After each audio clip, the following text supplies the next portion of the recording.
So no performances. No performances. No, I'm gonna stand. You got a little platform here. Deliver my monologues. You mind? No, it's all for you. I'm so glad it's here. Well, Hi. Danny gets a bit of stage fright when he wants to play his original song and then falls back into his popular one. Yeah. Have you ever had a moment of stage fright or apprehension about delving into something new? All the time, especially when you're on stage and you forget your words. Nothing like it in the world. You should try it. 3,000 people, and you don't know where you are and what you got to say. You sort of say, and it's gone. Oh, that's tough. But with all roles, it starts, you're given a part, and you got a canvas, and there's nothing on it, and you want to say, well, how can I take this script, this role, and put it on a canvas, and make something out of it? And sometimes it's a little more daunting than others. But you find after a while, without even knowing it, you have a technique that you go to. You can't help it. It's like anything else. It's like riding a bicycle. You start to do certain things. That, especially if because it's on the question of how to get there, you know.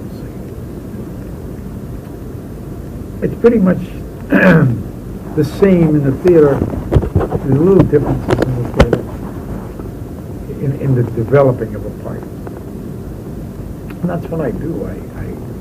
First is the script. You know. The play is the thing. The play is the thing. That's why I'm there. That's my sanity. What's in that text, and that's what I devoted to. What aspects of this character did you maybe immediately identify with, and which ones did you not? That's good, because I can answer this now and give you a sense of how I worked a little bit. I got a character, and I think, well, I've never played a rock star. I'm not a real singer, so I got to do that.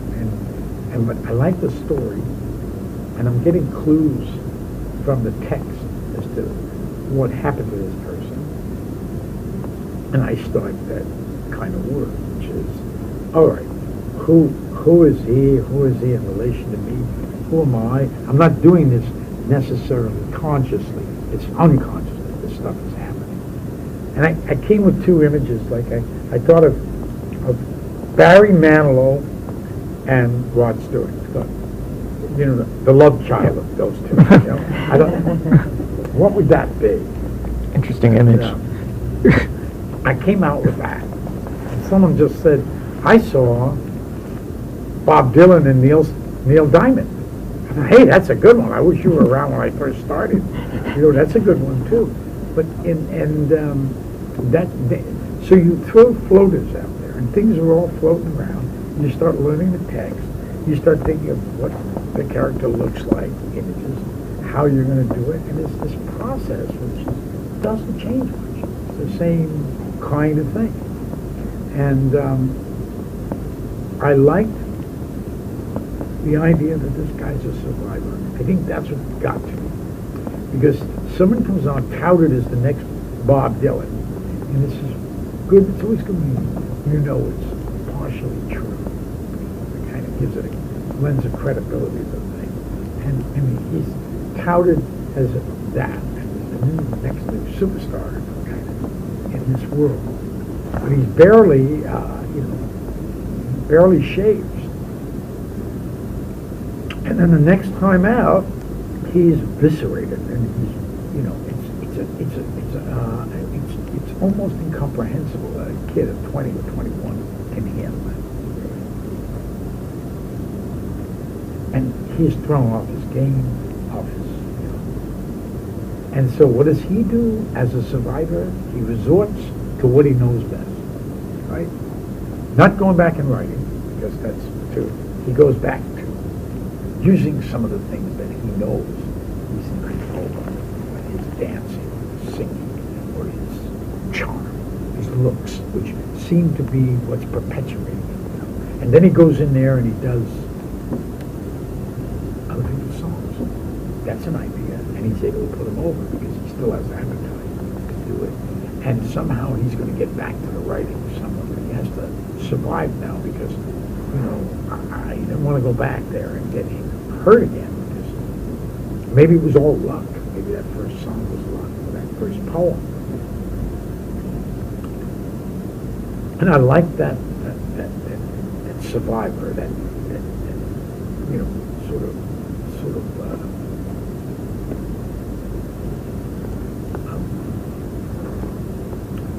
using what's there, what's available. And I think that spurred me, that energized me. But then that runs out of gas at one point. And the juice and the feelings about oneself, especially a creative person like him, naturally, the booze, the drugs, lifestyle, fame, and all of that becomes part of his life, and it's lasting for a while. And then the marriages that he doesn't even remember. And the slow disintegration starts to come in. It's classic. It's just classic. So fortuitous and famous was that letter. Otherwise, he'd have gone down that road. It was coming. You knew, you saw it was coming. He's going to marry this 25-year-old. It's all like this. And then finally,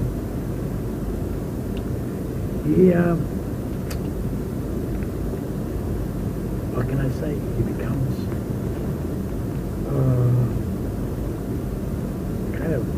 there's a rebirth there. And it couldn't have happened 10 years earlier. There's something, the confluence of things is always what does it. And Dan picks it up there. Because this really did happen up to a point. Dan then imagined it. The story's real, the letter's real, all that. The first part of the story. Well, how easy or difficult has it been for you to avoid sort of whether it's complacency, the sort of embracing that comfort creatively for you as an actor throughout your career? Well, if you got to reinvent, right? How do you do that? Well, since I have survived because of the texts change, people change. I got young children now, so everything changes in the way you look at things. But I just can say it's luck too. I'm lucky. I still get excited by doing this because I won't do it if I don't anymore. You can't do it. The other movie I made, The Humbling, the thing that was so tragic and crazy about that picture, if you saw it, I don't know, but The Humbling was about an actor who loses his appetite. Everything about that is really startling because he loses his appetite. Mainly, he loses memory. And he changes that. He realizes the tools that he uses to act on stage are going. They're leaving him. His age is what's dictating what he can do. And that's a terror, especially for a stage actor. Movie rules run out. And now he can't perform. And so you can't do this without an appetite. Well, because of the text you've been involved with, you've had some of the most memorable movie lines like "Say hello to my little friend," "I knew it was you, Fredo," or even one single word like "Hua" or "Attica." What are the lines you hear the most when people see you, fans? Mainly lines, I think, from Scarface would be the ones quoted most. There was a time I'll make him an offer you can't refuse, but that's dated now. It's mainly the Scarface ones, which seems to be totally right with us all the time, like I did it last month. It's amazing. I don't know that happened. Were you a fan in real life of John Lennon's music? And what impact did it have on you? Well, what impact did the Beatles have too? Wonderful. I love them. Rolling Stones. I was much more classically bent. I like classical music. it was what I was drawn to early on. So before I even knew of the Beatles, I was interested in that kind of music. So I was I was attracted to it early on. Now, of course, I liked rock and roll too, growing up in the city, and I loved the 50s, shaboom, shaboom, yada, yada, yada, yada, shaboom, shaboom, yada, yada, yada, shaboom. Hello, ding dong, ding ding, shaboom. I'm surprised. That's back in my head. You guys don't know what I'm talking about. You like to sing? Do I like to sing? Yeah. I wish I could do it more, sing more, but I don't, it doesn't come to me. I love dancing. It doesn't come to me. I don't know why. I like it because it's music. I don't even listen to music much anymore. I love music. You know, it's so funny. You just get, because you don't realize how much it gives you until you go to it. I just did a concert in Philly, Philadelphia Philharmonic, and they played. It was the anniversary of their theater. They're 158 years old, and I did. I forget the name of the theater, but I emceed this whole show, and I did Shakespeare with the music behind me, select pieces that accompany certain soliloquies from Shakespeare and poetry, and I introduced violinists and cello players.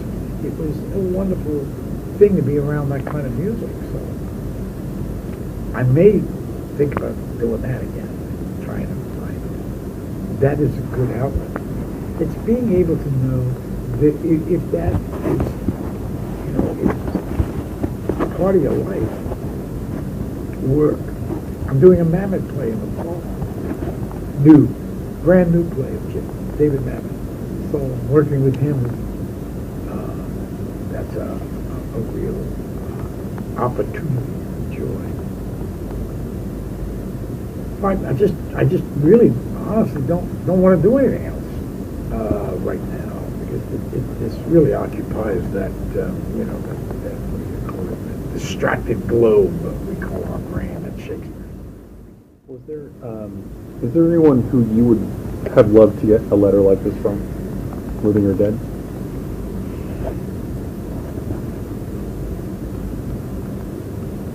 As much as anybody would love to get a letter from somebody else, would love to get. I mean, I'm sure Beethoven could write me a letter, but I thought for a while that I was a reincarnated Beethoven. There was a time I just started playing the piano. I thought, where is this coming from? And I was writing my own way of writing music. It was a tape recorder, and in those days you had a tape recorder. It wasn't like this. This is so easy. Turn it on, you can tape anything. So, but I was doing that for a while. And what was interesting about it is that I was finding that through doing that with the music, I was able to reflect on my inner life and connect to it. And I was doing that when I wasn't doing it in my acting at the time. I wasn't getting that opportunity or whatever it was. So it was really enjoyable, I feel. It really was good. And I never went back to it again. And again, like the phases of my poetry that I wrote, the music I lost it all. I lost it because I had taped it, so I don't read notes. I wish I had found a way to. You lose these things as you move on. The tape recorder somewhere. There's a cross between satir. It just was derivative. You know what I'm saying? It didn't really. I thought I was doing something more special than it was, but still in all, it would have been nice to hear that again. You don't have those tapes somewhere? No, I lost some. I've written some what I think to be, of course, when I read it, it would be embarrassing. Like my painting, which I don't show anyone because it's not good. But the poetry, I thought that I had found some. Lost all of it. Speaking of that thing, what do you think makes an actor a great leading man? A great leading man? Like Cary Grant? Or You know. yourself. Or yourself. Well, thank you for that. And that's a hard one to figure. It's innate or something. I think it comes with the territory. It takes, I just don't know how, let's put this, I don't know how Cary Grant did it. You know, when I look at him, I think, wow, you know, he had a few attributes, like looks and stuff like that, but at the same time, he also had this delivery, this charisma, this person he became, this persona. Now that belonged to a certain age, a certain era. Movie stars are different today, different in the 50s, 60s, 70s, 80s. And today, you know, it's morphed into other things.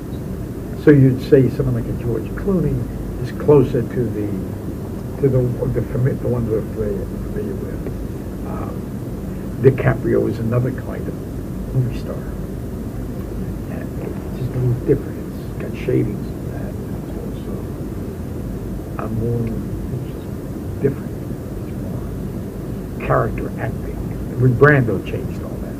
Because Brando was a movie star. He had the equipment, but he was a character actor. And a guy like Cary Grant and Derek Cooper stayed within their within that thing. They didn't move into that belonged to people like Paul Muni, a little bit. Paul Muni and G. Robinson. During that era, when Brando came in, it was very new what he was doing. When you think his first movies, 4 or 5 movies that were character driven, different from each other, different characters. And that sort of remained with us. I was going to say, where do you place yourself on that spectrum, and maybe how has that changed throughout your career? I mean, that's for you. That's really for you guys to say. I don't know. I don't know. I belong in some sort of pantheon of stuff, but I don't know. Before she takes you away, how is it working opposite in that building? You guys had a terrific chemistry. She is what you know, when you say, okay, I see the Linus in the cage. Wow, it's beautiful. Then you get in there with it. Whoa. It's ferocious. Her talent, her gift, her energy, her artistry, what she loves, how she works. It was staggering being around her. I mean, she really is. You almost can say she's possessed, but that sounds a little pejorative. It's really, she's amazing and fun and love to work with her. I'd love to do something with her again because she demands of you. She's not done. The camera says, okay, cut. She's not done. Let's do it again. There's more to mine here. There's another way to go. Well, so it's so much fun to be around someone like that. And that's, not only is it her colossal talent, but it's experience. She's done it so much. She knows herself in that area. So you go along for the ride. Yeah. When was it that you thought you were Beethoven? How long ago? Just the other day. It makes life easier being Beethoven. But No, that story was how long ago? many years ago. I guess it'd be almost like close to 50 years ago, 45 years ago. I didn't really, I mean, I use it metaphorically as a joke, you know. Please. I thought, all I was thinking is, wouldn't it be great if I were? That's better put. So how was it? Thank you guys. Yeah, thank you. One more question, go ahead. How was it not just singing on camera, but also having to sing in front of an actual concert audience on That's a camera? great question, because it was the Chicago at Greek Theater here in L.A. Chicago of all people, you know, great rock group. And Dan Fogelman figured that out. His direction, this is what I mean about him. He worked out this whole idea that he'd get me to go when Chicago was performing at the Greek Theater here. So I got it in costume. I think the thing that made it work for me was I was playing the character of David Collins, not myself, in terms of being me out. And the lead singer said to the audience, we have someone here tonight, broke the set for a minute, said, we have someone here tonight who's going to come out and sing a song for you. It's a song from a movie, and he's a movie actor, and he's playing a part. So when he comes out, he'll be the character in the movie.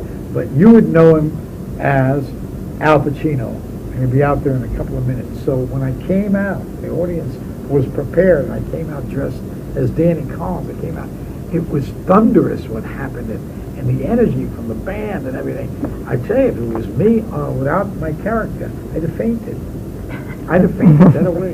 It was that invigorating, amazing. I recommend it. It's like when I saw a racing car go cut through a corner of a track at 170 miles an hour. I mean, you haven't lived, you've seen that power, that turn. Wow. But it all comes from doing the roles. You play parts, you get exposed to this stuff. And so it was a great, it was a first. And I'm 105. So. Thank you guys. Thanks very much.